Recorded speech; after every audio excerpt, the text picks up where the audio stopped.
Welcome,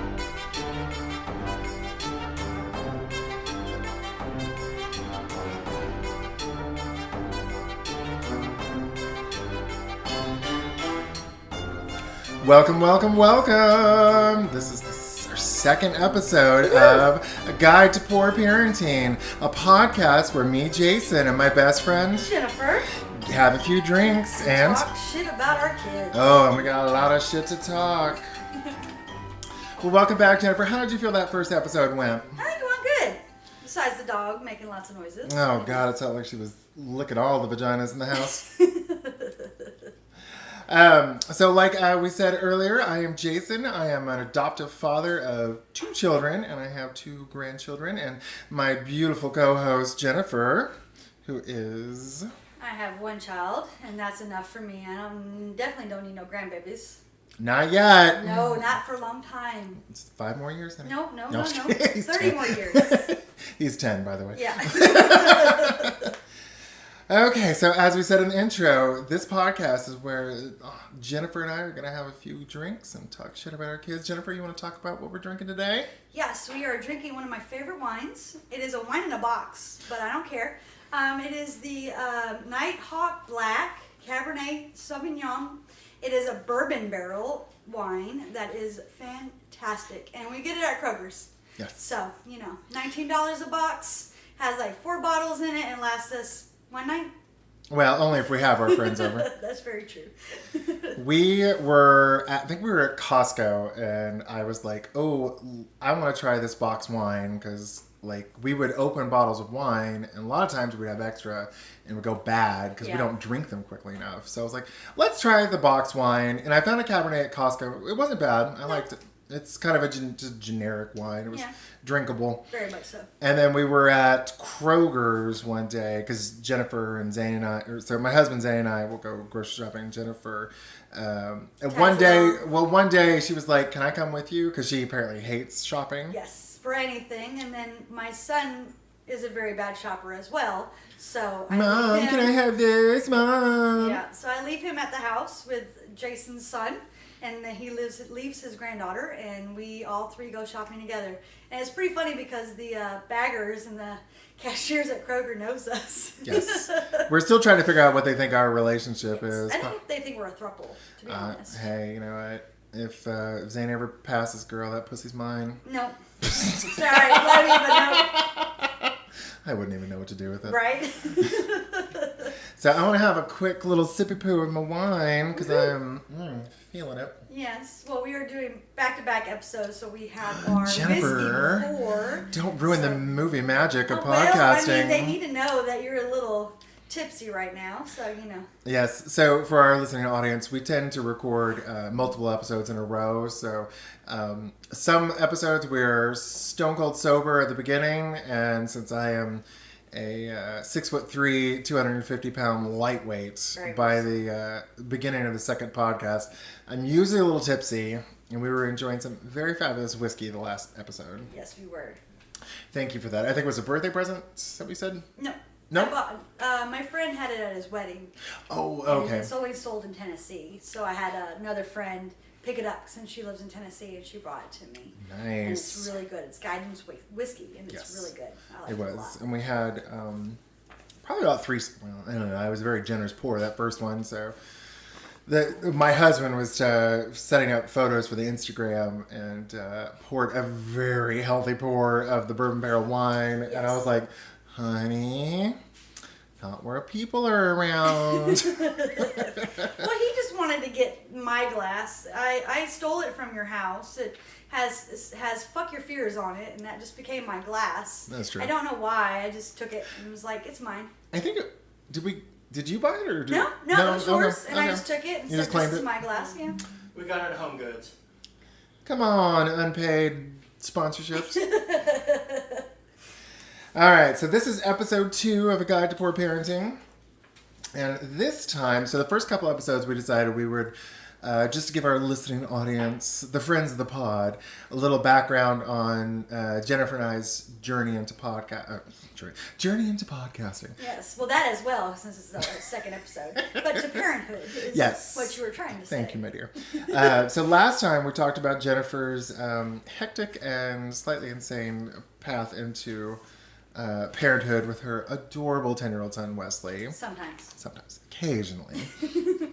So this time, we're going to be talking about... your journey. I know, me and my beautiful husband who's hovering around Jennifer's backside. And annoying me immensely because he knows I don't like anyone behind me. So we're going to talk about y'all's journey into parenthood today. We spoke a little bit about you guys getting married and about the kids and such, but I know you want to give a little bit more in depth since the first one was a little bit more about me. So now it's your turn to talk. Yay! Yeah, so Zane and I met in 2012, I think it was. Yeah, definitely 2012. That's actually the exact same time I started my job, my current job. And I think even then we were talking about children and wanting children. And so I knew right away that it was going to be something we were going to pursue. Mm-hmm. And then we got married in 2015. Well, we had a ceremony in 2015, but it wasn't legal yet. Right. And then in 2018, we went back to New Orleans where we had our original ceremony. And our dear friend Jennifer accompanied us. Yay. And witnessed our legal nuptials. And my dear friend Michael married us and did a great job. Yeah, I thought so. Yeah. And we did on the roof of the Four Seasons, I think. Yeah. We just snuck in, took the elevator. Yeah. The 12 of us snuck into the hotel, took the elevator to the top floor. We're under some covered patio or deck or something like that. Yeah. Just rained. Yeah. Yeah, it was very nice. It was lovely. Very pretty view, and you could hear everything, and we were all together, and then we went to eat at that bougie restaurant. Very bougie. And then a few people got a little schnockered. Which ones? I went, Was it David? Yeah, David. Well, it's always David. David. David and... Jason. Oh, well, they were already schnockered before we even got to the restaurant, I would imagine, because they like to... They can drink. Yes. And hopefully we'll have David on the podcast Yes, soon. that would be very fun. David is always fun when he gets a little tipsy. But Amanda got a little tipsy, didn't she? Not as tipsy as she did on the first round. Well, she had the kids with her this time. Yeah, but remember we were walking down Bourbon Street, and she was having a good old time, feeling some type of way, so I was taking care of the oldest of the kids. Yeah, Nicholas. Yep.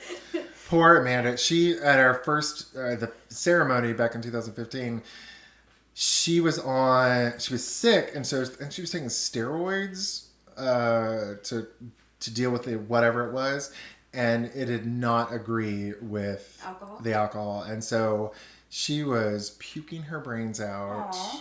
And I had to get a rickshaw.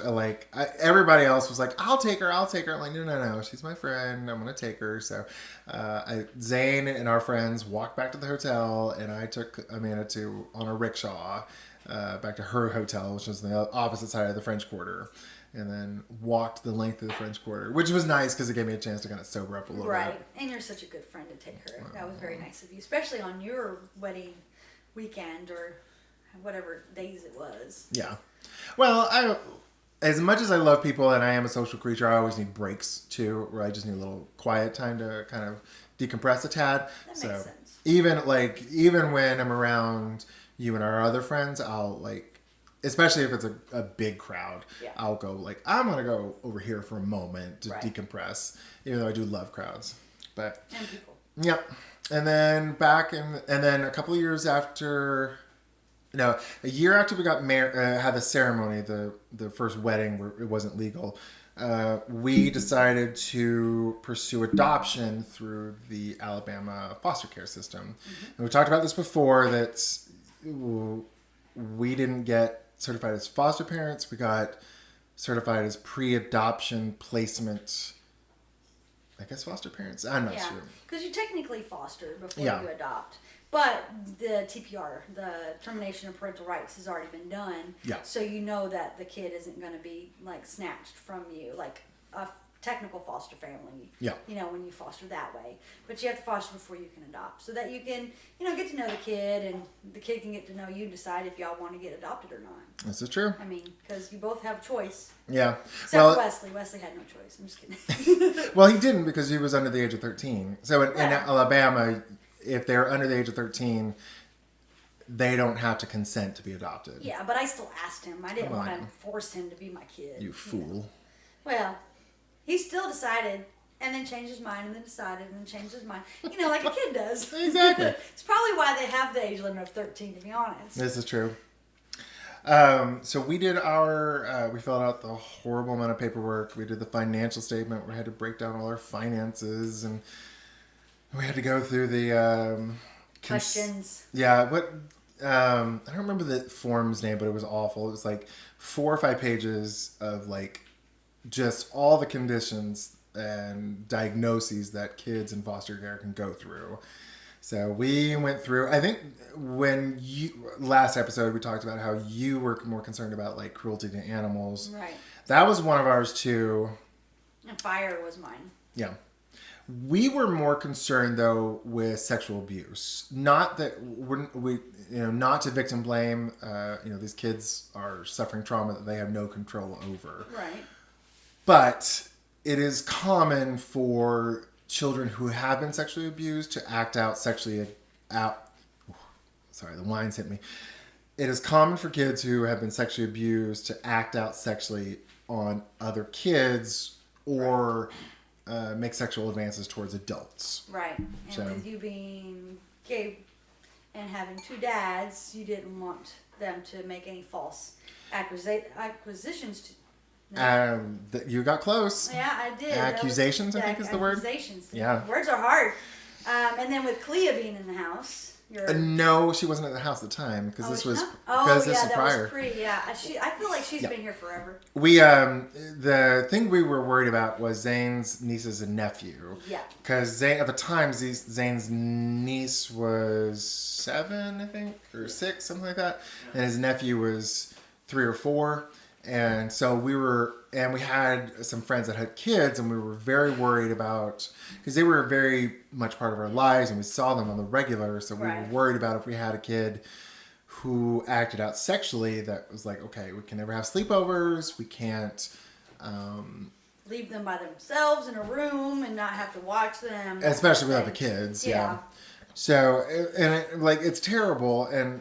it ate me up a bit to admit that, but at the same time, it's like when you do adopt out of the foster care system, you have to have pretty strong ideas of what you're willing to deal with. Right, and what you can handle. Yeah, and that was the kind of the red line for us, just because. And I think there was a few more, like with what you said when you were filling out yours, we didn't think we could handle like severe disabilities. We didn't have a house that was wheelchair compatible, and we didn't have. I didn't think we could handle like severe developmental delays or severe autism or anything like that. Mm-hmm. So, or them dying. Yeah, having to take care of a kid that you know is going to die. Yeah, that's just. Whew. Yeah, the people that do that are literally doing the Lord's work. So. We decided after we got through our paperwork when we did the classes, I think it was 10 weeks of classes. Is that right, Zane? Is it 10 weeks? 10 weeks. Yeah. We attended 10 weeks of classes and a shit ton of role play. I was like, oh, pretend you're the kid. Oh, pretend you're the adult. Oh, pretend you're the parent who's abusing them or the social worker who's taking them away. Yeah. Oh God, all the fucking role play. Yeah. Felt like it was an improv class. So we did that, and we got certified. Now this is kind of where our story and your story kind of diverge, because when you got certified, almost immediately, I got a kid. Well, you got a NIBS, a biography statement. Yeah. We were certified, I think it was midsummer is when we got certified. And it was October that we got our first, our first NIBS. And it was a little boy, I think he was about 10, if I remember correctly. I remember him. Yeah. Aw. Sweet kid, but very controlling. Like he told us everything we had to do, what we were going to do, and it's just exhausting. You met him at Chuck E. Cheese, right? Yes, we drove down to Montgomery, I think it was. We met his social worker, his adoption coordinator, I think is what that social worker is. So in Alabama, we've talked about this before, that at the county level, the kids have a social worker that makes sure that the foster parents are doing their job and that the kids are not dead. And then at the state level, there's an adoption coordinator that tries to get them adopted. And I can't remember the adoption coordinator's name, but yeah, it doesn't really matter. We met her in Montgomery, and she brought the boy with her. Mm-hmm. And she was like, oh, what about we made it, what was the name of the place? Chuck E. Cheese. Chuck E. Cheese, the cheese of the Chuckies. Yeah. That was a lot. Well, I mean, Chuck E. Cheese by itself is a lot, but for you to meet a kid at Chuck E. Cheese, you can't anyway bond because the kid's running around, and if they're hyper, it's going to make them even more hyper. Yeah. That's probably not the best place to meet him. But he did learn right off that he would be a little too much for you to handle. Yeah. No, we had a pretty good inkling. And so yeah, but we weren't 100% sure at the time. So we were like, okay, Zane had some reservations, but I was like, well, let's try. Yeah. Give it a whirl. So about a week later, the social worker asked if we wanted to do a weekend with him. Mm-hmm. So he came up and spent a weekend with us, and that was a lot. Yeah.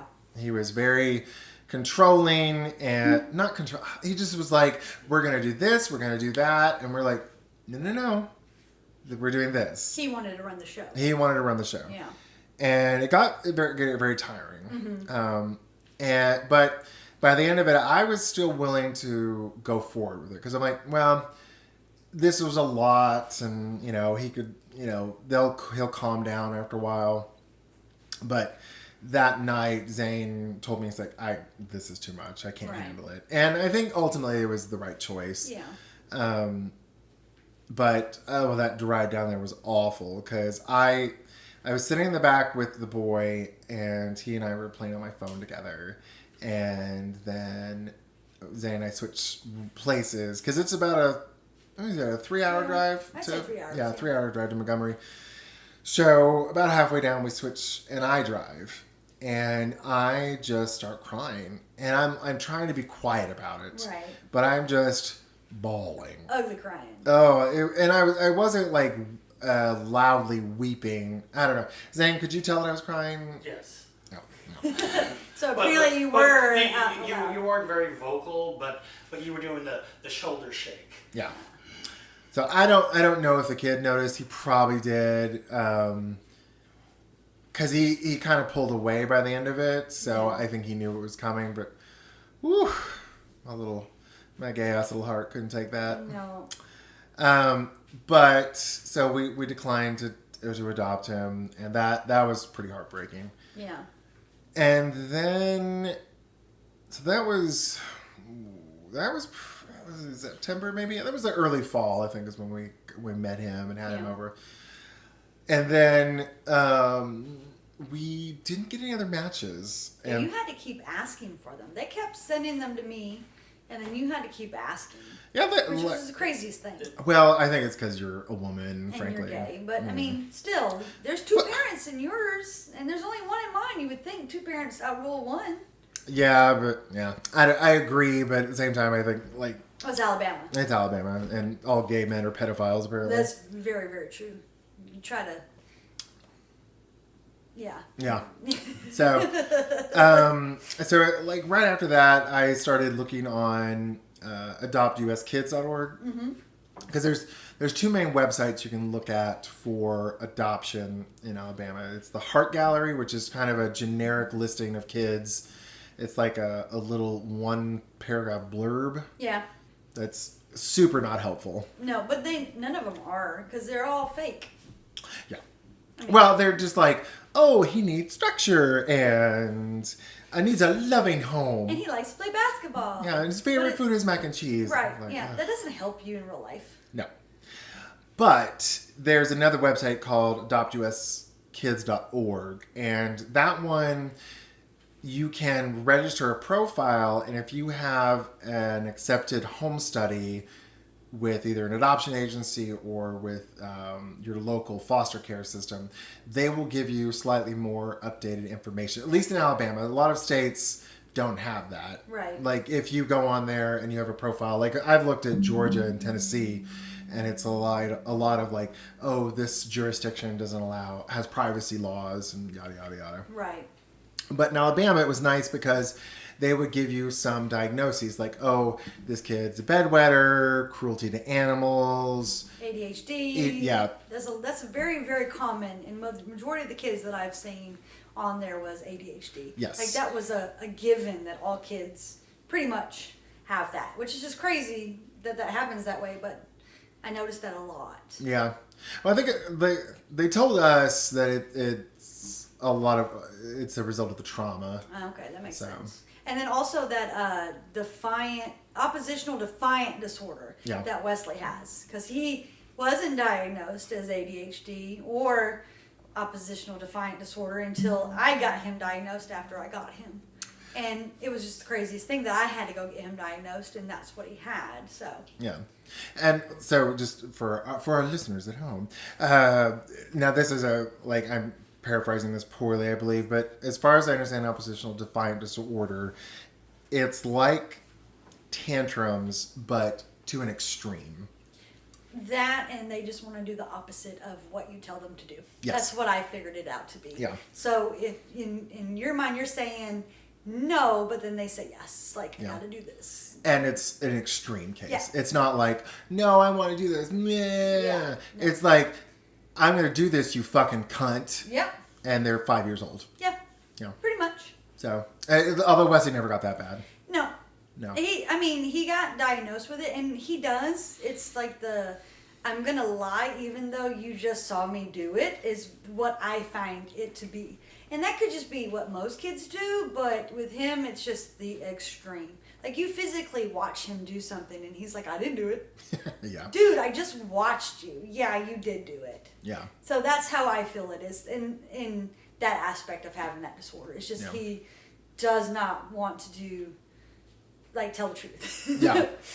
Well, I mean, so when I think of oppositional defiant disorder, I think of I am a mentor with Big Brothers Big Sisters, and hopefully later this season we will have the mother of my little on, Miss Gwen. Yeah. She's a spitfire of a lady, and I love her, and I don't know how the hell she's raised twins. Yeah. Especially they're just been a handful their entire lives.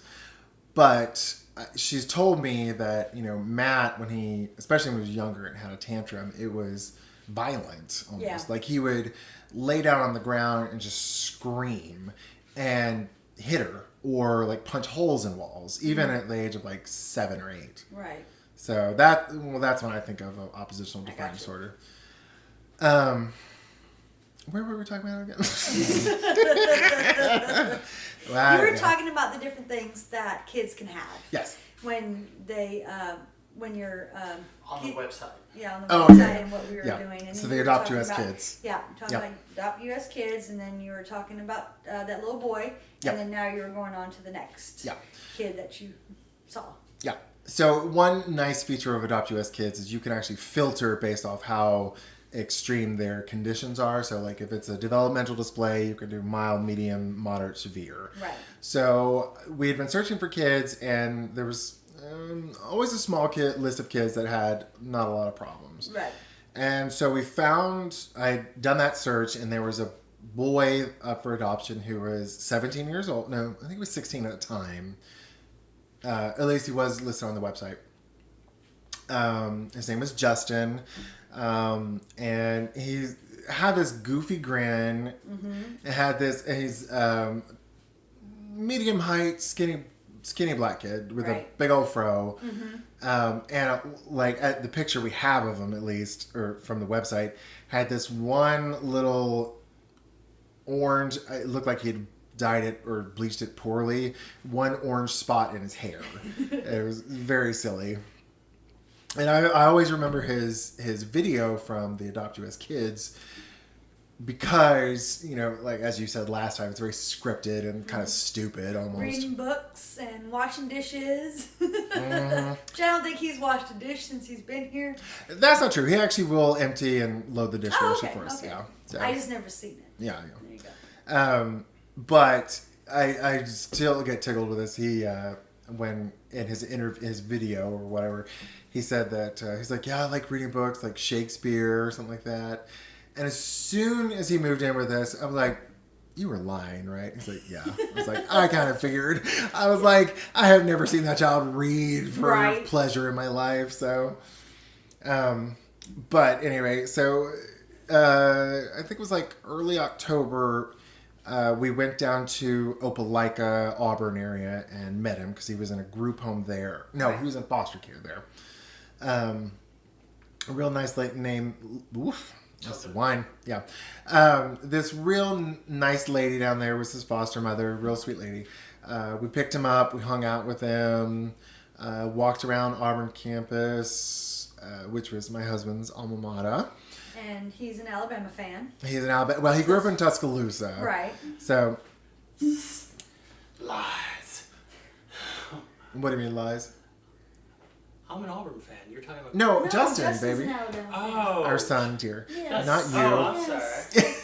I'm calling the whiskey. Oh, okay. So, yeah, Well, so- everybody's drunk in the house. so, Apparently.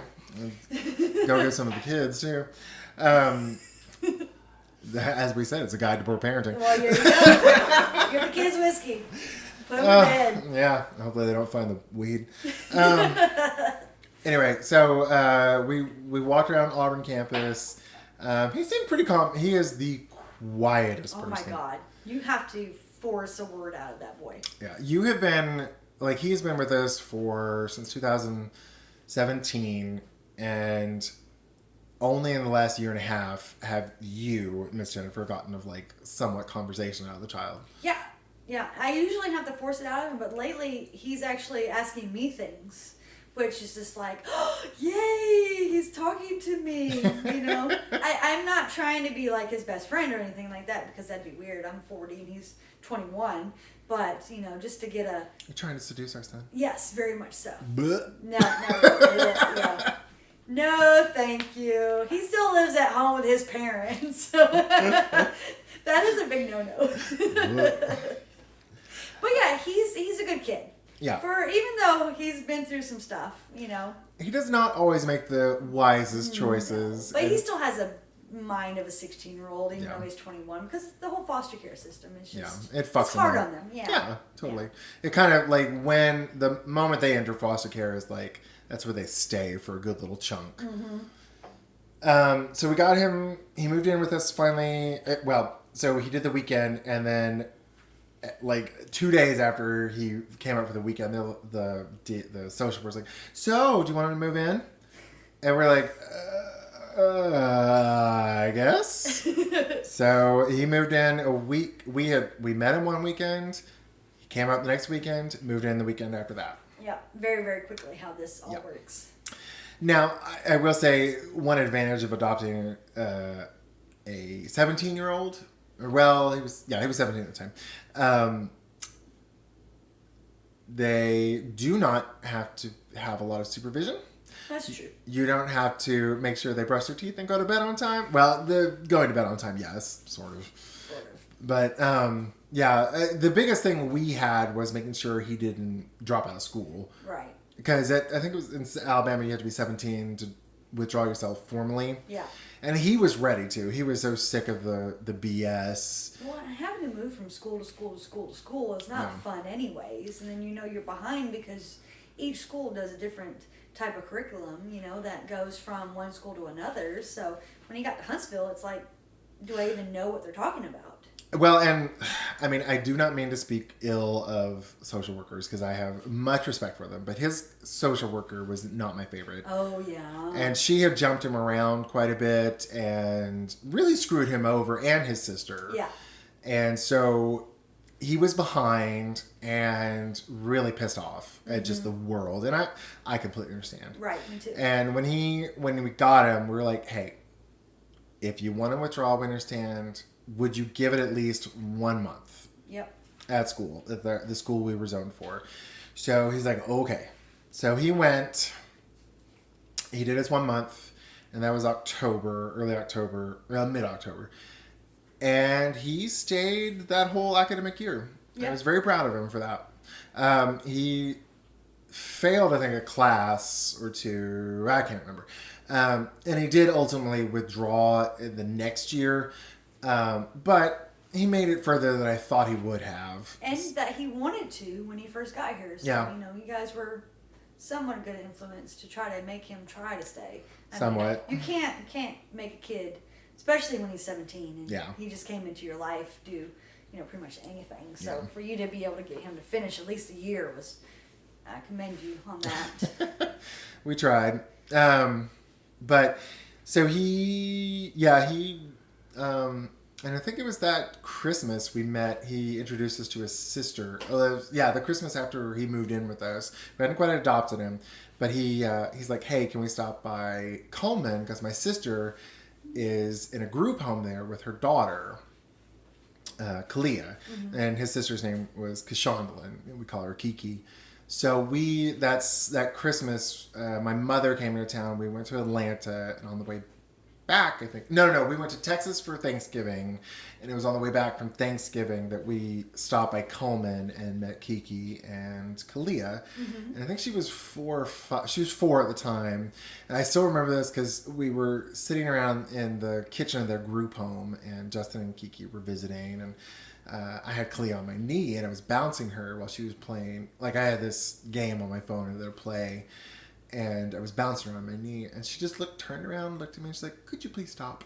It's like, yes, ma'am, I'll stop that, sorry. So after that, we adopted Justin in March. No. Yeah, it was March. It was March, like, 15th or 18th or something like that, or mid-March. It's not on your anniversary date, was it? It was close, though. Right. And then his birthday was literally the end of the month. So it was like, we got him right before he turned 18. And frankly, I'm kind of glad it happened that way, just because if we had adopted him afterwards, we would have missed out on that tax credit. Yeah. I mean, I hate to say it, but it's like, that's true. A lot of money. Yeah, that's true. So, especially all the money he's cost us, but whatever. It's for later episodes. This is true. The mini stories. The craziest thing about the state of Alabama, though, in this situation was that as soon as you adopted Justin, Kiki was no longer his sister. Yes. And that was just really hard for him, I think. Well, because his niece wasn't his niece and his sister wasn't his sister per the state of Alabama. But we didn't find that till later, though. Yeah. So we that's the summer after we adopted Justin. We were helped. Kiki aged out of foster care. And because she aged out of foster care, she wasn't financially stable yet. So they're like, well, we're not going to give you custody of Kalia until you're stable and have stable housing. And so they moved Kalia for some god-awful reason from Coleman, where Kiki was, to Tuscaloosa, which is 2.5 hours away, basically. Right. And so Kalia's like, well, I'll get stable. I got an apartment. You mean Kiki? Yeah, God bless. Wine. It's the wine. And too many Ks. There are a lot of Ks. There are a lot. So they moved Kalia to Tuscaloosa, which is about 2.5 hours away. And Kishana was like, well, I'll just get stable. I'll get an apartment. Because she had a job at McDonald's for a couple of years, and she was doing pretty good. I mean, she wasn't making a lot of money, but she was stable. Right. And then she got a letter. So she was just about to move into her apartment that she had under her name. And she got a letter from DHR saying, we're going to start the process to terminate your parental rights. And I was like, oh, I don't know how to stop this. Right. So my thought was, well, we adopted the uncle. Maybe we can get custody of the niece since we're family now. Right. And that's what you're talking about. That when I contacted this awful social worker that I had, So awful. she was like, oh no, I talked to legal, and when you adopted Justin, you severed his legal relationship with his sister and niece. So they're no longer legally related to y'all. Which is just crazy. Which is ridiculous. I mean, you're trying to get these kids into good homes, and you're trying to keep the parents and the kids together. But she did everything in her power not to, for some reason. Moving the baby away, 2.5 hours away from her mom, and then how are you supposed to have a job and drive 2.5 hours to visit your kid? Well, even the judge, like, when we started going to the court dates, because I was like, oh, no, this is not going to happen. So I started driving Kiki down to Tuscaloosa for court dates and whatnot. And the judge was like, you need to arrange transportation for Kiki down to Tuscaloosa to see her baby. Because, like, the social worker moved Kalia and then didn't, like, Kiki didn't have a car. Right. And they're like, well, you're not making an effort to see your baby, so we're going to terminate parental rights. And it's just like, okay, you moved her 2.5 hours away, and then you don't give her any support to go see her. You make it super inconvenient. Right. And then the judge actually slapped the social worker down and said, no, you need to do this. So then she started, like, arranging transportation. But Kiki worked at McDonald's and had, not Weird the hours. Weird hours. And, like, it's not easy to just take off time and go see my baby girl whenever you want me to. Right. Especially when you move her 2.5 hours away. Right. So it seemed like it was going pretty good. Like she was going to be okay. But I was like, I asked Kiki, Kishanlam, I was like, to make sure this doesn't happen, do you want me to go ahead and adopt you? Because if I adopt you, then I am your legal father. Kalia is my legal granddaughter. Right. And so she will have a family to go to. Right. So she agreed. So we approached the lawyer that I went through for Justin and that you went through for Wesley. Passed away the day before our adoption. Which is crazy. So we adopted Kishanlin, or I adopted Kishanlin. Tell them about how Alabama is Oh. when you try to adopt Kiki in Alabama. Thank you. Forgot about that. So we would be married to Kiki. So I went to the lawyer that we adopted Justin through, and she filed a petition, and then the law clerk for the judge, or the judge himself, kicked it back and said he highlighted the law that said to adopt an adult in Alabama, because she was 21 at the time, and so an adult, you had to be biologically related to them by some degree of separation, so like a cousin, an uncle, something like that, or you had to be a step parent. So, like, if, like, the mother had died, or that kind of thing. Right. Or there was or a heterosexual couple. Yeah, that's what I was talking about. Yeah. I mean, you'd have to get married for you to adopt Kiki in Alabama, which is the craziest thing ever. You're married to a man, doesn't matter. Yep. But they don't like it. Yep. So we could not adopt Kiki as a gay married couple. So for a while there, I was like, fuck. What do I do? There's nothing to do. And for some reason, it just popped in my head. I'm like, I wonder if other states have residency requirements. Because we're pretty close. Like in Huntsville, we're about, say, like 45 minutes, 30 minutes to the Tennessee border. Yeah, not far at all. Yeah. So my thought was, well, what if Tennessee has like no residency requirements? What if I could just adopt her up there? Right. So I looked, and Mississippi, Tennessee, and Georgia all have 6-month residency requirements to adopt a person or a child in those states. Right. But Florida didn't. So I contacted a lawyer in Destin, which is 6 hours away. About 6 hours like away. that. And A good bit of a drive. yes. It was not a fun drive. No. But I contacted a lawyer and I said, hey, here's the situation.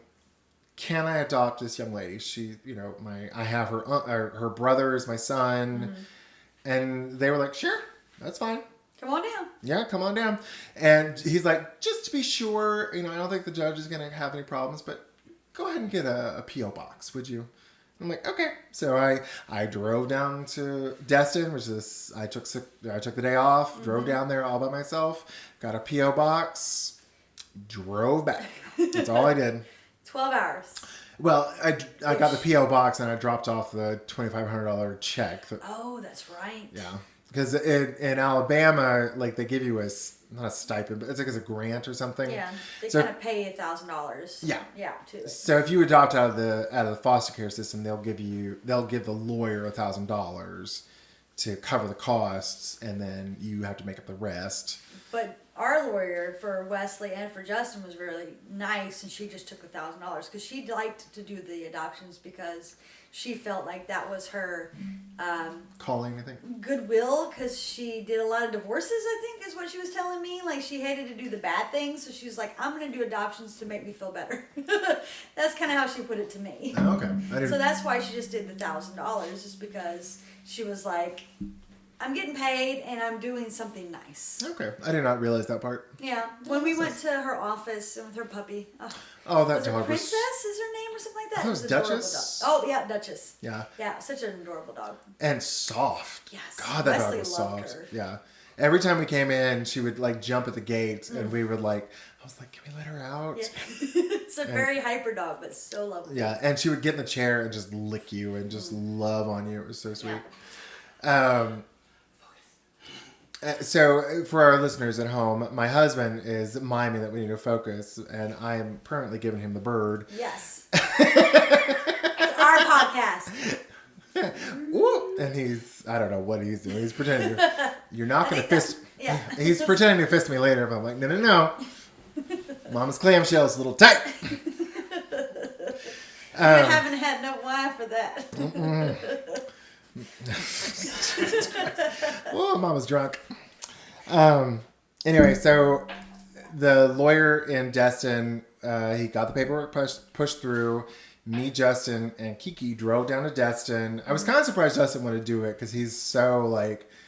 Nonchalant about things. Well, not only that, it's like, if it's any inconvenience for him, he does not want to do it. But I think he really wanted Kalia here. Yeah. He did. I mean, he might, like, take it back now because she's here 24/7, but I feel like he really wanted her here. Yeah. No, I agree. She was the whole impetus for doing this. Right. Like, if he didn't have a closer relationship with her, I don't know that I would have done as much. I mean, I hate to say it, but, like, if they hadn't been as close, I probably wouldn't have tried as hard. Well, you probably wouldn't have known That's about true. her, and, because he has, like, 8 other brothers and sisters or something like that. So, with Kiki, they had a special bond. Yeah. And they did get to kind of grow up together. And so Kalia was part of all of that. And, I really can't see Kalia not being in our lives. So No. I'm really glad that he did have an affinity towards Kiki for us, or for you, sorry, to get Kalia, because I love baby girl. Yeah. She's a loud-ass little girl, but Hoot. she is my sweetheart. So Kiki and Justin and I drove down to Destin. We met with the judge, and we adopted Kiki. And it was very sweet, and I was mildly horrified because we were at the beach, and she was like, "Well, I'll get some souvenirs," and she spent like $150 Oh my on like gosh. crap, and I was just like, "I'm your father. I should say something," but I'm like, I just adopted But I you, just so I don't adopted really, you. I don't really have the right to. Can I discipline you already when we just got adopted? And I'm like, no, don't spend that money. Because she was making like $10 an hour. I'm like, Jesus Christ, girl, don't spend that kind of money. But whatever. Yeah. I mean, And- she is responsible. Yeah. And I mean, she does take good care. Yeah. And She gets her bills paid and somewhat, Yeah. She tries. Yeah. That's the main thing. the struggle is real with her, but she's doing the best she can, and Yes. I fully respect everything she's doing. Definitely. But after we adopted her, I think that was in March that we adopted her. The adoption went through March, April, somewhere in there. Mm-hmm. And then we had actually inquired on another kid. Right. Because I was like, oh, we adopted her, and, it seemed like her the termination of parental rights was not going to happen. Right. Regardless of us adopting her, it just seemed like it was going well, and Mm-hmm. she was doing everything she needed to do. So I was like, we're fine. I'm going to go ahead and acquire another kid. So we had inquired on this kid. He seemed like a perfect match because he was from the biography statement. It seemed like he was gay, and he was 15. It was like perfect. It was a perfect match. And then come May, went down for her final court date, and the judge and Kiki's lawyer and Kalia's guardian ad litem, which is her representative, were like, "Oh, well, since you adopted Kiki, and we're still kind of unsure about since we're still kind of unsure about her, we're going to give you joint custody of Kalia to you and Kishanlin."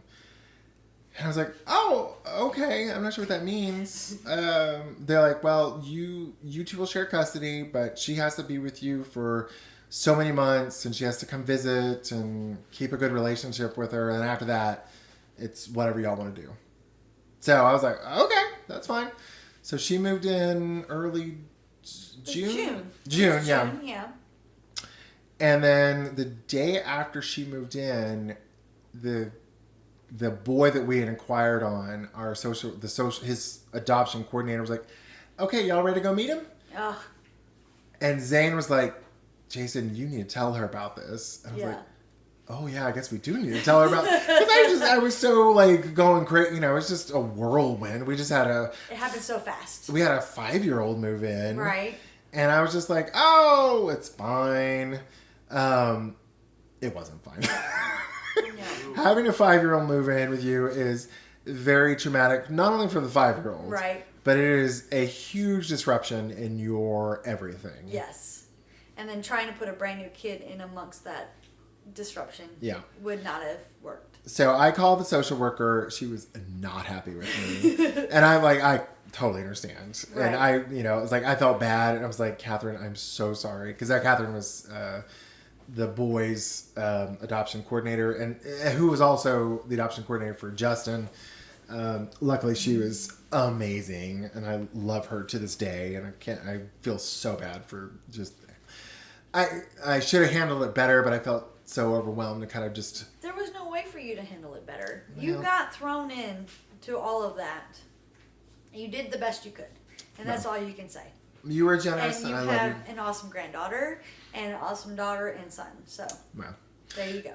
So in the process of not getting the 15-year-old gay boy, we have a granddaughter in 2019. Zane and I. Zane is 43 at the time, and I'm 42. Yep. So I am a 42-year-old grandfather.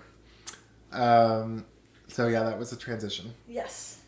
To go from having a 17-year-old or 18-year-old living in the house to having a 5-year-old living in the house. Yes. Definitely big adjustment. Yeah. That's you got to brush your teeth, got to take a shower, got to go to bed, read a book, like all of that. Like Justin, you didn't have to do nothing, pretty much none of that with, but. And we moved houses. That's true. Yeah. That 19 was a huge year for us because we got married in 19 is when we got married. Yeah. Because we went to New Orleans in March, got married. On the way back, a mutual friend of ours called me. I was like, "Hey, there's a house in my neighborhood." And Zane and I have been looking for a bigger house because our old house was tiny. It was great for us and maybe Justin, but it was getting small. Right. And so we got back. We were on our way back from New Orleans, and our mutual friend called and said, "Hey, there's this house for sale." So we get back from New Orleans, and this was late April, so close to the time of Kiki's court date and when I got custody. Right. So we check out the house. Love it. It's an awesome house. It's a big house. It was perfect. It was in a transitioning neighborhood, I would say. It's very close to one of the big universities here in town. And it's kind of like on the edge of some slightly sketchy areas. Yeah. But they're transitioning. They are. And it's still a good house. Yeah. I mean, and you have really good neighbors. Yeah. And even though it is kind of a college area, you still have, you have the kids, but then you also have the older people too. So, and the people with kids. Yeah, and we've been super fortunate with that. So my lovely husband is here. Get it close to the microphone, honey. I hear this luscious pour Oh, yeah, that thing peeing in my mouth.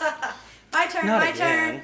Oh, My turn. go. What? Yes, please. My I I last have some four. more, so. May I please have some more? My love, could you kick off your sandals? Thank you. Because I think we're picking up in the microphone. Flop, flop, flop, Yeah, flop, flip, flip, flop, flop, flop. Swish, swish, swish. Just don't hit me with it, Zane. You have to do that after the podcast. Ooh, yeah, hit me too, Daddy. Granddad. Ooh, that really spiked the microphone. So 2019, ooh, one of the kids whom we told not to come out is coming out. And she's hopefully being quiet, so she is. So good girl. Go with Granddad. So we got her in 2019. Well, so we get married, we move, we get a 5-year-old. Lots of stuff happening. And then, as the most incredibly intelligent people, we start remodeling the house. Mm-hmm. So we tear up the kitchen and completely remodel the kitchen. And it is slightly hellscape. That was, I don't want to say it's the most stressful year of my life, but it was a lot to deal with. The kitchen in the demo was fun for Jennifer. Yes. I enjoyed hitting the old cabinets and like doing all the demolition. That was a lot of fun and a huge Stress relief? yes, oh my gosh, so nice. Because we got Kalia in late June, and then you got Wesley like very soon after that. And I had found a summer, because it was summer, and I found a summer program at a local historically black university church. Well, yeah, it was a university and a church all together. Yeah. Oakwood University Church, I think is what it's called. Uh-huh. And they have this great summer program that It was awesome. Yeah, not super expensive either. I was amazed. And so I got Kalia into that. It was lovely.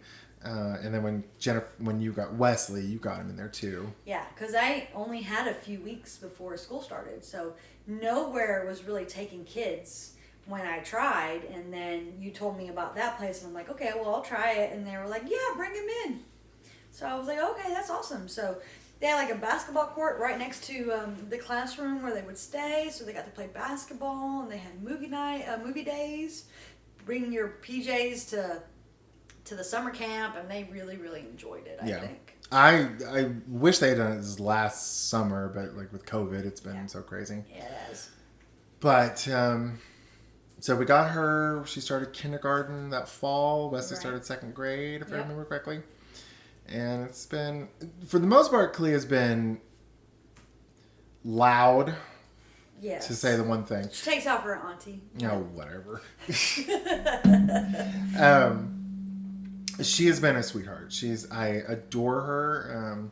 She is very much like her mom. She is a sassy little bitch. She is very much so. She is unique, that is for sure. She is. But I love her. She brings out the best in Justin too. It is so cute seeing them interact. Yeah. Because Justin, like, he is a now 21-year-old, but over the course of the last couple of years, he's a young teenage black boy who desperately does not want to seem uncool and doesn't want to be embarrassed and has the pride of a lion. He's so proud. Yeah. And he's like, she just brings out the soft side of him. It is so cute seeing them interact. And then even with Wesley too, when Wesley's over here and then they're all outside playing basketball, whatever it is, he is very good with the kids. Yeah, he's such a sweetheart. He is.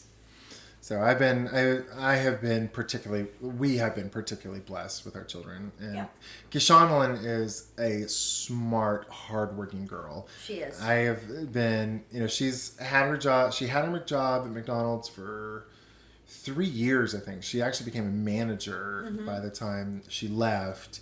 And then some unfortunate circumstances happened, and she got a job with Subway pretty quickly after that. Right.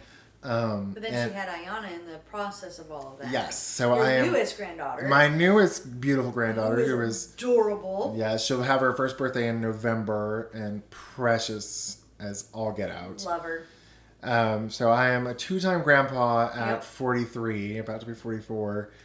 So it has been a whirlwind of parenthood. But you wouldn't change it for anything. I wouldn't. There's some things I would have changed about how I reacted to things. I wish I had handled. I when we got Justin, me, not Zane, because I think Zane had been left to his own devices would have done something different. But I should have insisted Justin take driver's ed.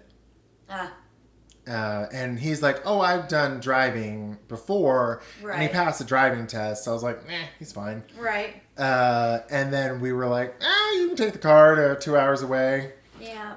But- Well, so before you tell the story of what happened at that, let's talk about what we're eating. Ooh, it's snack time. Yeah, so we are having a lovely, I'll let you tell what it is because I forgot. So I had planned to make these great Brazilian like cheese rolls. I don't know. I found a recipe. It just I didn't have time. Like we were trying to cram 2 podcast episodes in one day. So I was like just ran out of time. But we're keeping it low key, low class. Yes. And we're doing some Laughing Cow spreadable cheese on some saltine crackers. Oh, and they are delicious. Have you had the garlic one yet? Yes, that's what I was eating earlier, and then I was trying to talk with it in my mouth, but it's very, as Jason's making noises into the microphone. Let me chew like a cow. Yeah, it's very crazy. So that's our snack time, is the Laughing Cow on the saltines. We're fancy in this house. We are. But I know you were going somewhere, so I know it's story time. And you have a Story great story time. time about Justin and cars. Oh, so Jesus. please tell us about this. Practically all my story times are going to be about Justin and his idiotic car behavior. Very much, yeah. He has had a lot of problems with cars and him. Yeah. 3. Yeah. So tell us what your first story is about Justin and his car. Oh, Lord. All right. So, like I said earlier, I wish we had forced Justin to take driver's ed. Yep. Or some sort of driving course, because he had swore up and down, and I was like, well, he seemed to be okay, and whenever we drove with him, he was fine. Little did I, like you said earlier, or like you said on the last podcast episode, that you are the strict one, I am the loosey-goosey one. So he had his license maybe 4 or 5 months. And we wanted to make sure he maintained his friendships down in Pell City, where his last... Group home was, yeah, right? when he was in foster care, the last placement was a group home, and he had several friends there. We wanted to make sure he maintained them, because, it's a big shock to the system to lose everything. Right. all in one Again. go. Yeah. Yeah, again and again and again. So you were trying to keep it somewhat normal for him with his friends down there. And we actually went down there a couple of times with him and Right. met them, and everyone was really nice, and we wanted to make sure he maintained those friendships. So was it summer? When did you graduate, Zane? May. So May of 18. So during this time, Zane was in nursing school. He had a pretty not long, but a good stretch as an IT professional. Right. He already had a bachelor's, and he was like, I want to go get my nursing degree. I got a new calling. I got a new calling. Right. And I was very supportive. I'm like, okay, cool. So it gets close to Zane's graduation, and Justin, I was like, do you want to go to Zane's graduation? Should have made him. Yeah. Should have. Well, he did attend, so there was 2 graduation ceremonies. One was in the College of Nursing, and he did attend that one.